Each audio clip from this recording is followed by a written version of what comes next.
It is time. What up, y'all? We're going to get started here. I don't know about y'all, but it's been a long, weird week. I feel that. Man, it's my first year teaching middle school. Congratulations. Thank you. I'm still alive. And we're doing it to him.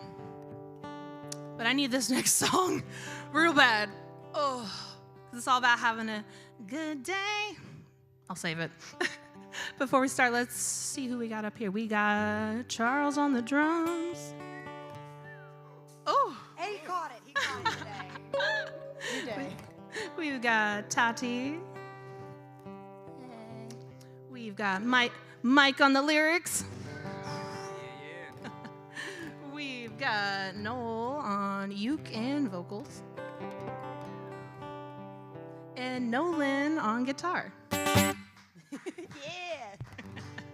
And I'm Sherry. I'm bringing vocals and also chaos. Yeah.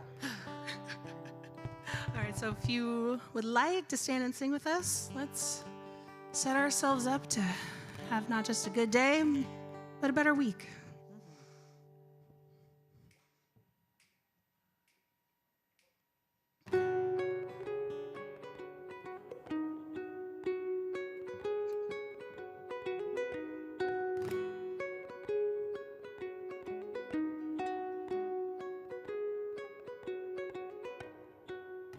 It's been a while since I sat with you without a knot in my chest.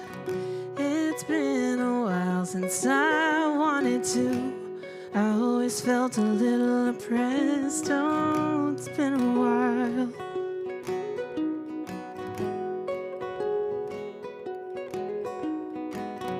It's been a while since I went ahead and let down my guard, 'cause I carry the weight of the words you said.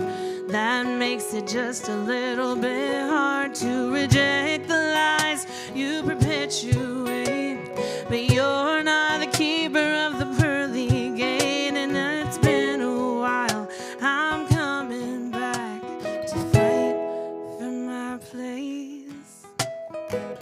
A good day to come back home. You sent me away, but I was never alone.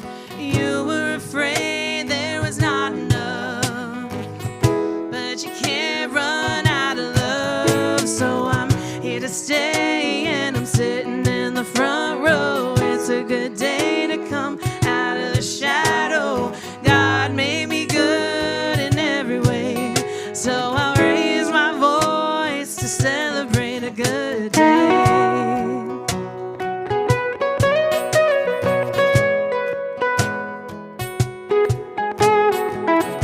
It's been a while since I could admit that there was something missing, but I've seen enough to know what love is and what love isn't. I'm not content to fade into the crowd and let you decide who's in or out. So I'm coming back. I'm living proof that it all belongs without a doubt. Yeah, a good day to come back home.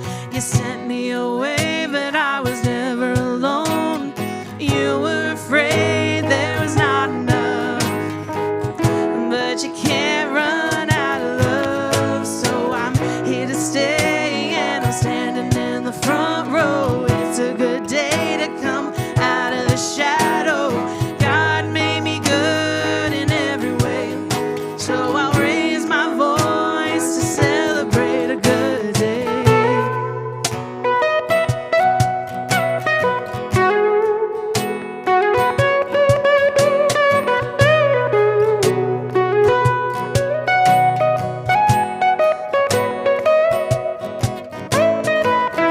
It's a good day, nothing's gonna keep me out of the light.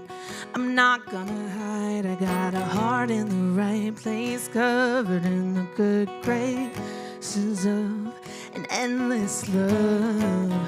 It's a good day, nothing's gonna keep me out of the light. I'm not gonna hide, I got a heart in the right place, covered in the good graces of an endless love. A good day to come back home. You sent me away, but I was never alone. You were afraid there was not enough, but you can't run out of love. So I'm here to stay, and I'm dancing in the front row. It's a good day to come out of the shadow. God made me good in every way, so I'll raise my voice to celebrate a good day.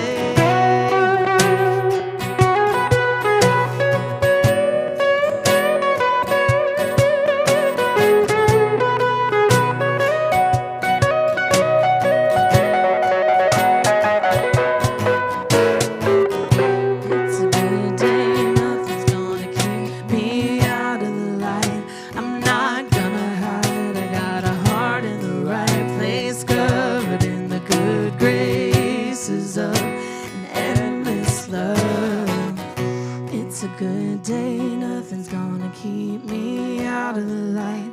I'm not gonna hide, I got a heart in the right place, covered in the good graces of an endless love.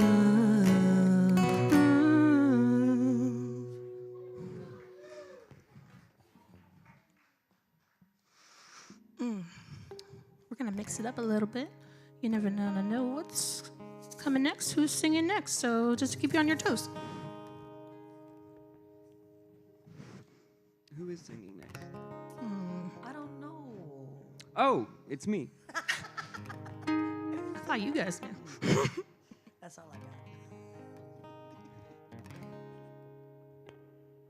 Nothing much to say about this one, except it is one of my favorites that we do here at Diff Church, and I'm very, very happy that Jared asked me to sing this one.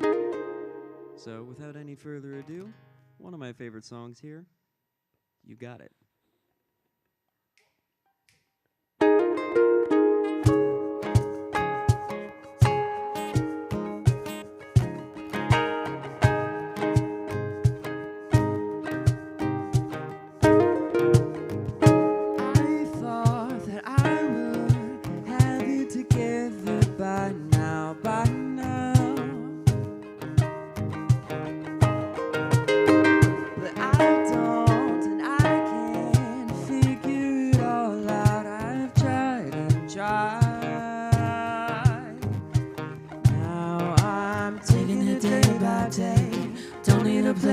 Play. Why worry when I can just trust? Now I'm taking it day by day. Don't need a play-by-play. Why worry when I can just trust you? I don't need to worry about a thing. I put it in your hands. Let go of all my plans. You got it.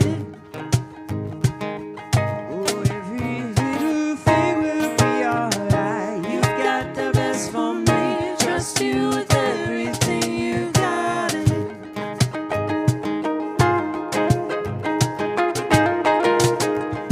I find it hard to tell you I need you, but I'm done with that.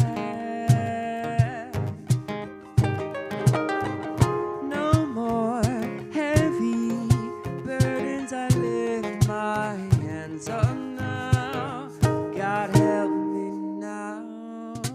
I don't need to worry about a thing. I put it in your hands. Let go of all my plans. You got it. Ooh, every little thing will be alright. You got the best for me. Trust you with everything. You got it. You've got it.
treat you with everything. You got it. Oh, you've got it. You got it.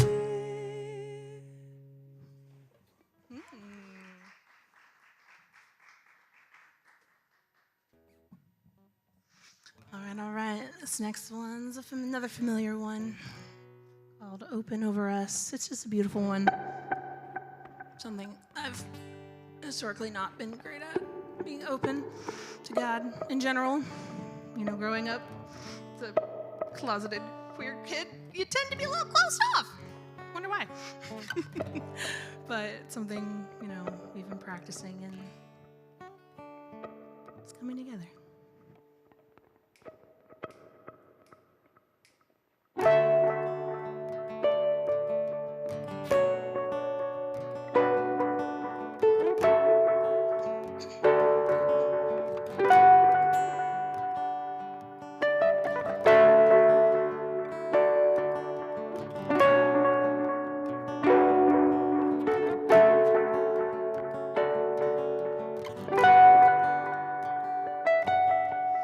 You are not a taker. You are only ever giving and drawing, seeking and calling. You are not a faker.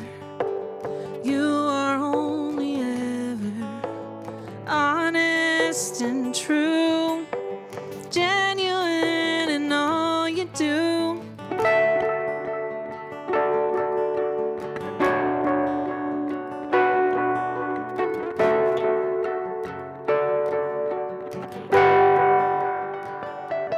We give you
Good morning, everybody. How's it going? Woo. Listen, the Lord never ceases to amaze me. For instance, I did not know that we were the type of church who half the people would miss on Super Bowl Sunday. I would have pegged that for more of like First Baptist or whatever town. But apparently the progressive liberal church, man, we still got some surprises to pull. So give yourselves a hand for being here. And send good vibes my way so that I can win all of the bets that we have on the game tonight. Should be a pretty big financial windfall for a different church. So just saying. How you guys doing? Good. Good. My name is Jarrett. If you don't know who I am, welcome to Different Church. If you want to connect with us on a deeper level, go to diff.church. It's going to look something like that. On the top, you can click on I'm New. You can click on Talk to Us. You can click on Donate. All sorts of ways to get involved. We always need help with volunteer stuff. Greeters, tech, nursery. I heard a rumor that there's a new person on the snack team. I'm not going to call them out because I don't know how they feel about being called out from stage. But, golf clap it up for new volunteers.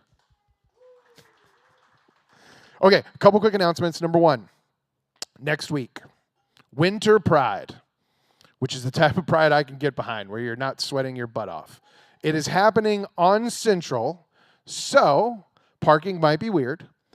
But also, it might not be weird because it's not happening early. It's happening a little bit later. So if you want to stick around and hang out, you should definitely come to church that day because you'll get a good parking spot. And then you can just go see what's going on. Number two, small groups. We are starting groups back up again. And we are doing something different this semester, whatever. Instead of having 2 St. Pete groups, 1 Tampa group, online group, we are only having 1 St. Pete group and 1 online group. Last week, we announced that we are looking for a place to host. And good news, we've got a spot. I personally found it myself through great effort. Just kidding, it wasn't me at all. We're going to be meeting at some library somewhere. What's it called? Is it up there? No, the West Community Library. That's where it is. It's 5-ish miles from here, so it's not too bad. We have got the room, the community room, every Wednesday from 6 to 8. So bring a snack, bring some food for yourself. We're going to meet every week in a row other than spring break. That's the 1 week that they're closed. But I'm pretty pumped about this. It kind of makes me think of when we first started Diff Church and we were all hanging out together on a weekly basis. So I'm excited. Hopefully it's something you think about joining. Do you know how many people the room holds? I'm curious. 100. So bring your friends. Okay, also, a couple. Huh? Oh, plug the online too, sorry. Mikey D is deep in the online community. And honestly, that's one of our coolest groups that we offer. Do we know what night it is? I forget. Also Wednesday. Yeah, so if you can't make it in person, join that one. Or if you have friends out of town who are into what we do, they can be a part of that too. You don't have to be an official member with official member status, which isn't a thing anyway. So that's good. Okay. 2 weeks from today, no music. We're going to do a fun service where we're all kind of interacting a little bit and group activity type stuff. And then afterwards, we're going to go to brunch. So as you can see, we're putting a big focus on togetherness and hanging out because that's one of our core values.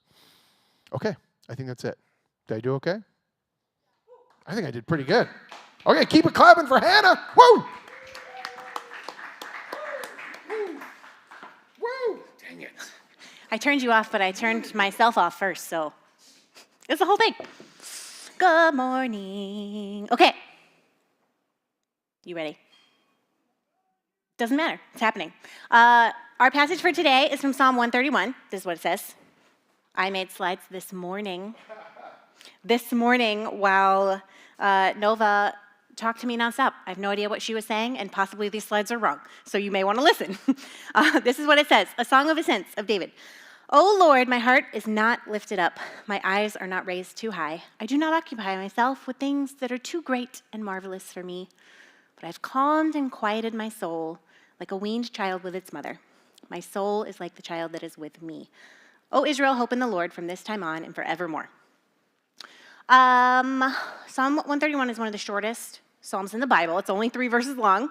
It has a surprising depth, though. Okay, it's labeled as a song of ascent, which means that it was a song sung by people as they made the long journey up the mountain toward Jerusalem, toward worship, toward the presence of God. There are quite a few songs of ascent, and they're not like pop worship. Like they weren't written by people who are like, we have an LED screen and we're going to turn this into a performance. They are not incredibly catchy. Like, can you imagine singing that? My soul is like a weaned child. No, it's not catchy at all. But they were very thoughtful and reflective, and they were like theological poetry that was meant to be sung while physically walking to the physical place where God was, which was Jerusalem. And so they were meant to be like embodied and internalized and to be meditated on as they traveled, which is a way to prepare their hearts and souls for being in the presence of God. And, it begins like, my heart is not lifted up, my eyes are not raised too high, I don't think about things that are too great and marvelous for me. For a long time, I think this psalm has been read as a warning, like, don't ask too many questions, don't challenge God, check your prideful heart, don't presume to think that you have any clue what God is up to. And I guess that tracks if you look at the tagline that says it's a song of ascent of David, because this psalm has traditionally been attributed to David, the second king of Israel. Pretty complicated guy in the Bible, and I think especially in American evangelicalism, because he's like a man after God's own heart. He's just so faithful and so pious and just a strong leader that Christians, especially dudes, should listen to and look up to as like this example of faithfulness. And, he did make some mistakes, but he did say sorry. So that's just another example of what it means to be a human. And God put that in the Bible so that we would feel less alone when we make mistakes ourselves. At least that's the message I got about David when I was growing up. Did you get like good David vibes if you grew up in church? Like you liked him? Okay. There are plenty of stories in the Bible about him being like pious and faithful and such. So I see where it comes from. Also, there are plenty of stories about his violence and his abuse of power and his abuse of women and his insane temper and his abysmal parenting. And if you dig deep enough into his story, it kind of feels like if he were alive today, he'd be like a megachurch pastor who built an empire, or perhaps was running the country. And the psalm has like a certain sound when we think that it was written by him. Like, my heart is not lifted up, my eyes are not raised high. I don't know, is that because you're feeling guilty? But don't worry, I don't want you to worry, because David definitely didn't write the psalm. Most recent scholarly analysis has finally caught up to what feels obvious if you slow down and really listen, that this psalm was almost certainly written by a woman, or at the very least is quoting a woman. In the mouth of a man, especially a powerful man, these words sound like pious humility, like something to emulate. Don't question. God's ways are higher than our ways. Everything that happens is the will of God. You just need to get with the program. In the mouth of a woman, especially in an ancient setting where women were routinely excluded from theological speech, verse 1 sounds like something else entirely. It sounds like an apology. Like, I'm not stepping out of my place. I'm not speaking with authority that I'm not allowed to have. It's not false humility, okay? It's not like guilt from someone who has abused their power. It's not a warning against questioning God. It's survival language. It is a necessary disclaimer before daring to speak about God at all in a culture and in a religion and under a king that all treat her contributions as disposable or unimportant or out of line entirely. Because then verse 2 is kind of remarkable. It says, I have calmed and quieted my soul like a child with its mother. My soul is like the weaned child that is with me. I don't know how anyone would think David wrote that. The image she is using is not of blind obedience without questioning. It's not tiptoe around and don't bother God because God's off doing fancy God business and you won't get it anyways. It's deep trust. Like a weaned child, essentially a toddler, a baby that's not nursing anymore. It's not an infant who doesn't know the world exists, okay? They've explored. They've gotten boo-boos. They've wandered away. They have taken risks. They've gone too far and gotten scared. They've learned that hunger is real and that pain is real and that everyone out there is not safe or kind or gentle. And they've learned that like flowers exist and cool rocks and fuzzy friends of all kinds and that fun and delight and a sense of pride are all out there too, just waiting to be discovered. His mama's lap is not a cage. It's a refuge. He can sit there and then venture off again. And when the world feels too large and too dangerous and too loud, he comes back, not because his curiosity is ended, but because there is complete trust that he can always come back and just tuck himself all in there anytime, for any reason, and find the reassurance that he needs. There are all kinds of ways to understand our relationship with God, but I think being a mom has given me a perspective that I obviously didn't have before. But it makes me think about things in a different way, like, Noah is 2. His middle name should have been Danger. He has the curiosity that killed the cat or whatever. And he is generally about his business. And boy, does he have business to do. Like, he is on a mission all the time. Friday, he was mysteriously quiet. And I was like, always a mistake. Always terrifying if you have little kids. If silence, awful. So I went looking for him, and I found him coming out of the garage with his tiny hands inside of giant gardening gloves, and just like he had knocked over almost everything against the wall in the garage to get those gloves. And I was like, what are you doing? And he said, I doing work.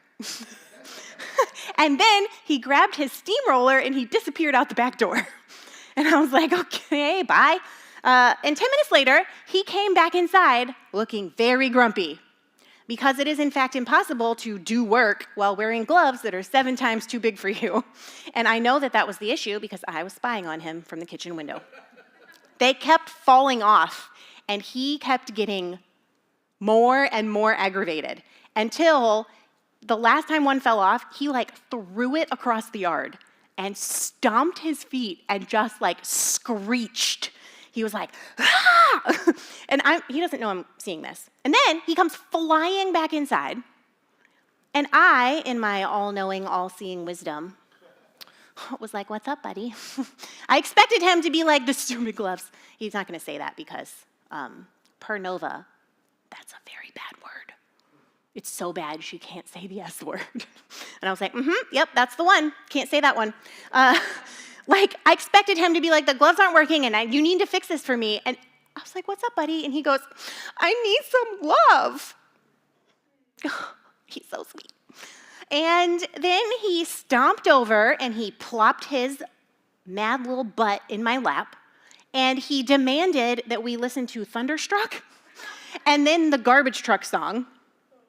And apparently the combo of AC/DC and Blippi fixed him right up. And then he went back outside and he removed the offending gloves from his work site. And then he proceeded to steamroll a huge section of our backyard. I did not need to fix anything for him. He just needed some love. And that's the relationship that the writer is saying we have with God. God is not a place we are trapped. God is the place we come home to. God offers refuge without restriction, safety without suffocation, love without fear. God gives us the freedom to leave, to question, to explore, and to take risks, which is all necessary for us to grow up. There's a moment in Acts chapter 1, after the resurrection, before the ascension, that Jesus is having this like final conversation with the disciples, and they know something's about to happen. They don't know what, but they're like, something's happening. So they finally ask the question that just has been burning their butts up the whole time. They finally get it out, and they're like, Lord, is this the time you are going to restore the kingdom to Israel? Which is a weird question, especially now in 2026. Like, what? Even if we get what they're saying on a surface level, like, are you going to make us a sovereign nation again? Are you going to help us not be under the control of the Romans? that still doesn't really give us the full picture of what they're asking. Because what they're actually asking Jesus is this the time when things are finally going to get fixed? Is God's reign about to commence? Is justice going to come? Are the poor going to stop getting poorer? And the rich going to stop stomping on the poor people to get richer? Are bad things going to stop happening to good people? Is the cure for the diseases that keep taking our loved ones around the corner? Is war and violence finally going to end? Not just like pause momentarily, but actually end? Is suffering going to be history? Are all the hopes and dreams and unfulfilled longings of our ancestors finally going to be realized? Are we going to be safe? Because you're not going to leave if the world's going to keep on being sucky, right? You're going to fix it, right? It's got to be time to fix it, right? And Jesus gives them a deeply unsatisfying answer. Jesus says, it's not for you to know the times or the periods that the Father has set. And then he goes, but you'll receive power when the Holy Spirit has come upon you, and you can be my witnesses in Judea and Samaria and to the ends of the earth. And I can imagine the disciples being like, boo. That what? It's not for you to know. We want to know. We want to know the answers. But their task was not to know. Their task was to live, to bear witness, to embody, to love, to start with everyone that was close to them, and then to carry the fullness of God to as many faraway places and people as possible, and to calm and quiet their souls, and to sing as they made the long journey through life and faith until they're reunited with Jesus. This psalm does not discourage questioning. I think it acknowledges something that we don't like, and the disciples didn't like, that there are aspects of God's intentions and activities that we do not and will not ever fully comprehend. No matter how much theology we study, no matter how hard we pray, no matter how sincere our faith is, even after we've spent our whole lifetime seriously engaging our deepest questions, there will be answers we do not have. Even after we've spent most of eternity in the cosmic presence of God, there will be answers that we do not have because we are not infinite. We can't hold it all. And that's not a failure of faith, because faith is not actually about having answers. Faith is about choosing a path. And Jesus never promised us certainty about anything. Jesus was never like, follow me, and I will explain everything to you. Jesus was like, follow me, I am the way, the truth, and the life. What does that even mean? Psalm 131 tells us preparation for worship, preparation for a relationship with God is not about facts or rules or agreeing to doctrine. It is about remembering a relationship that has always existed, a relationship with a divine parent that provides life and safety and peace. It's the place where we're most at home, where ambition and pretense lose their grip, where anxiety and despair can fall off our shoulders, where we can sit and rest and be restored, where our depleted bucket of love can be filled back up to overflowing so we can put our gloves back on and go do work. We rest, and then we rise, and we try again, hopeful. Not as some sort of naive optimism. Hope is a light for the way forward when clarity is missing. Hope is the thing that keeps us walking when we're not sure where we're going or if we want to go there. Now, that was nice, wasn't it? I have to be honest, I had a really hard time writing this sermon because my brother-in-law died on Thursday night. We don't need anything, and I'm not saying that for sympathy. I am telling you that because there was a few hours on Thursday where there was a chance that it wouldn't end the way it did. And I just found myself asking over and over again, like, is this the time when you're going to fix it? It could be the time, right? Like, it's as good a time as any. Are you going to fix it this time? It wasn't. At least not in the way we wanted it to be. And I think that this psalm, this sermon that I wrote you, you're welcome, this faith, it all sounds so nice on paper. Like I can say a deep phrase like, hope is a light for the way forward when clarity is missing. And we feel like that's true. We feel like we learned something. We feel like next time we're in a pickle, we can just remember to hope. And that would just help everything. But when the things are actually happening, at least for me, hope feels nebulous, far away, immaterial. And I don't really want hope. I want answers. I want clarity. I'm just like the disciples. Like I would much prefer that Jesus give me concrete information instead of saying, follow me. I am the way, the truth, and the life. What does that even mean? We don't actually get to know unless we start walking. We live most of our lives, I think, thinking that truth is like factual accuracy. And we keep thinking that unless we follow the path of faith until we come face to face with actual truth and realize that it's a person, not a rule book. We can't encounter love until we can't embody love until we've encountered it. And I don't mean like encountered it in some momentary experience with God or some specific prayer that we repeated in a moment of heightened emotion, but encountered it as in like we plopped our sad, anxious butts in love's lap again and again and again until we finally start remembering that love is the place we want to come home to, not the place we have to scare people into by threatening them with hell. Y'all can come back up here.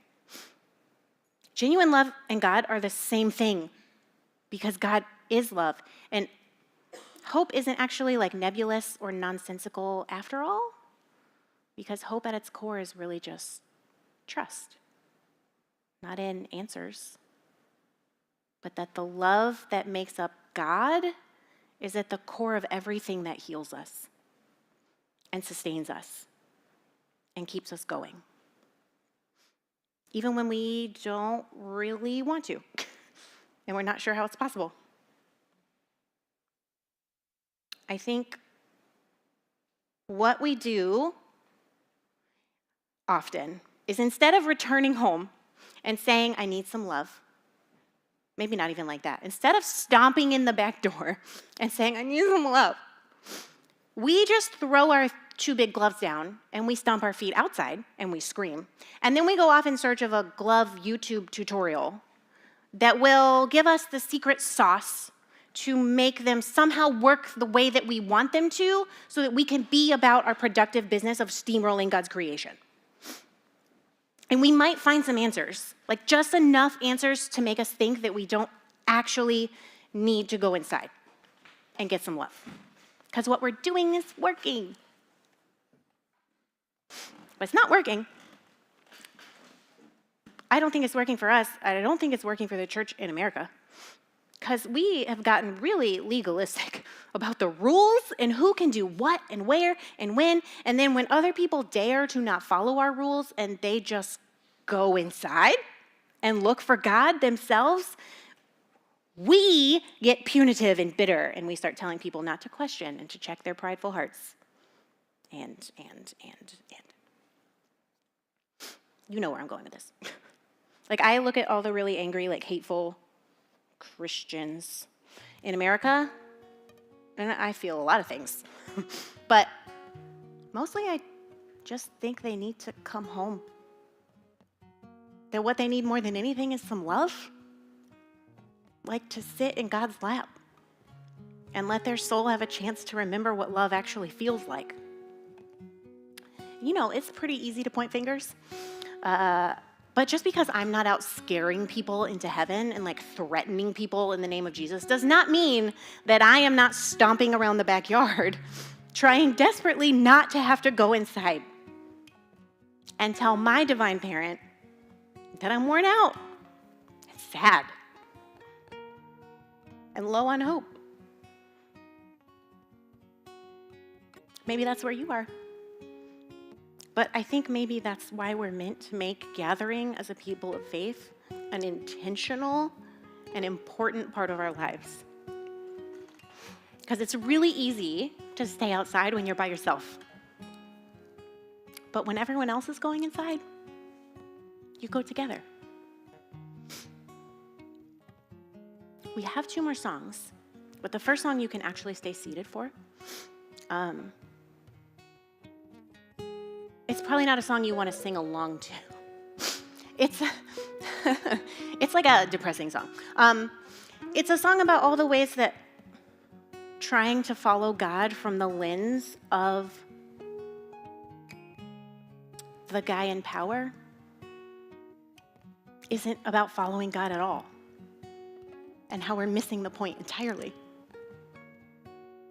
And then the second song is about what God is actually like. I'm sure Sherry has many more eloquent things to say about this because she picked this song. And I listened to it and I was like, I love it. I don't want to sing along to it. So I will just let her take it away, and then I will come back and give you a benediction. Yeah, it's my fault. I'm sorry. I mentioned it once to Jarrett, and he was like, yeah, that one. So, yeah, this new song, it's different. It's probably one we're only going to whip out for special occasions. It's called This Is What You Sound Like, by the way, by an artist called Semler. And I like this artist in general, but I've never recommended any of her music for us before, just because most of her songs are more on the angry deconstructionist side that I thought I'd mostly moved past. But I'm realizing that, like cycles of grief, cycles of injustice do not run linearly. And I've been a little bit more unsettled lately, more than usual, especially with just, say, misguided people inserting unkind vibes in our community spaces and mine personally. And then this song comes out a couple months ago now, and the artist, her real name is Grace Baldridge. She's actually was a very important person to me in my initial deconstruction. She has some documentary-style videos on YouTube of explaining what it was like being a pastor's kid, coming out as a lesbian, and then also coming home to God while leaving the church. So highly recommend. They were really good. One lyric in particular from this song really gut punched me. It was, "Hearts deceitful above all, don't blame me, blame the fall." And that's rude, because that's definitely something I would have said when I was still drinking the Kool-Aid in the sauce, whatever, as an evangelical, and it still gives me the ick thinking about how dismissive and harmful that concept is. I had a theology professor in ministry school whose goal was it for us all to remember his mantra. He would say it in some iteration every single class of, don't trust your heart wants to kill you. And it just makes me so angry thinking about how many evangelical churches teach kids that they're bad, and then they become adults who believe they're bad. And we're smothering the spirit inside of us, cutting off our access to our intuition, that little voice that whispers, this is safe, or you need to run. And of course, they probably would want us to ignore that voice of God, because if I had had access to mine, I would have run sooner than I did. All that to say, please know this song is written 100% ironically from the perspective of an evangelical, but I hope it makes you think, cringe a little bit at the things that some of us used to believe. And again, like Hannah said, I hope it makes you feel a little bit of sympathy for the ones that haven't gotten out and maybe never can. Maybe that's their support system. They wouldn't survive without the church. Sympathy for those ones, and not talking about the ones that are aware of how hateful they are. Talking about the ones that still genuinely believe in eternal conscious torment and are terrified for the queer ones in their lives. Forgive them, for they know not what they do.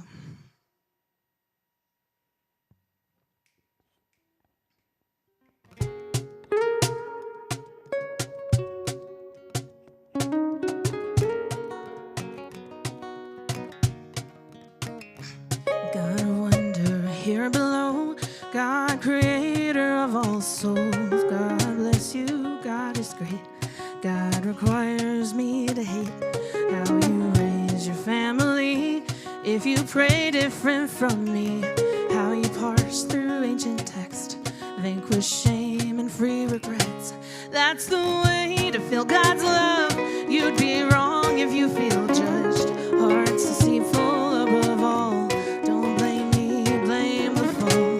Sure, I wish we could be friends, but that's not how I see heaven. God of love, appreciate how I hate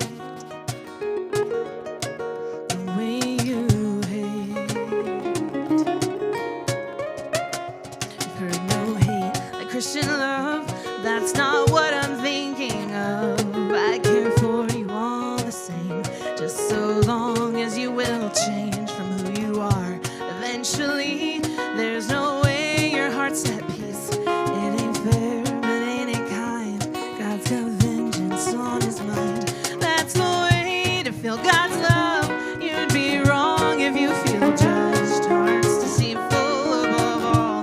Don't blame me, blame the fall. Sure, I wish we could be friends, but that's not how I see heaven. God of love, appreciate how I hate the way you hate.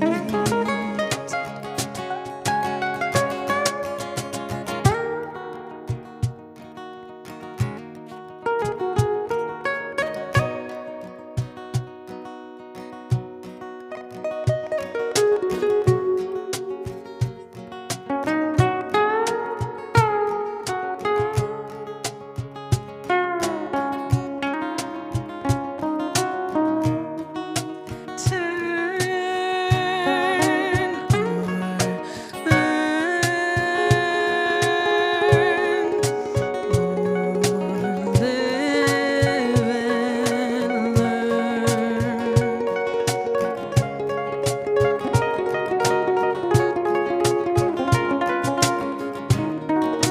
Turn or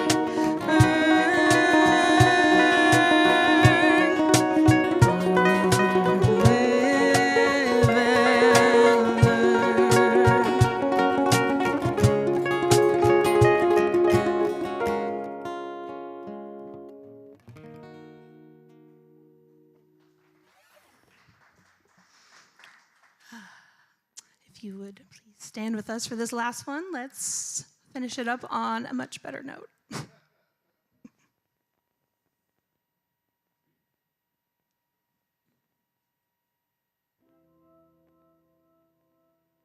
Let me switch instruments real quick. Do it.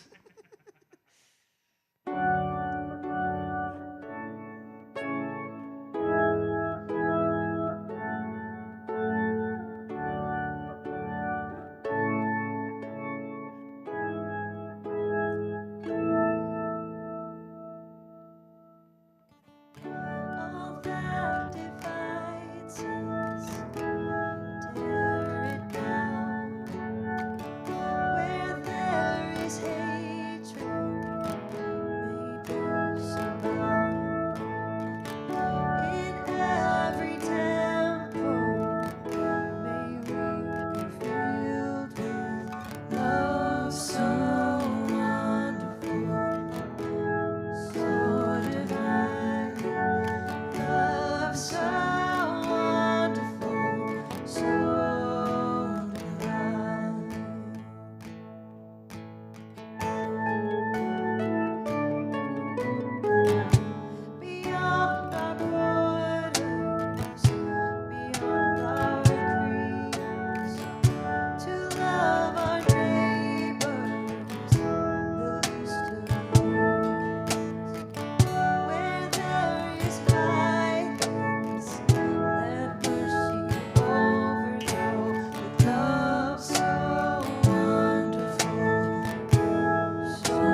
Thanks for being here.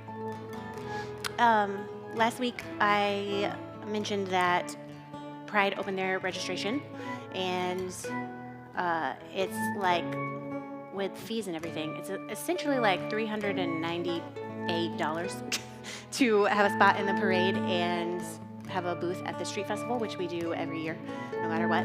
And so last week, enough was donated for us to register for the Pride Parade.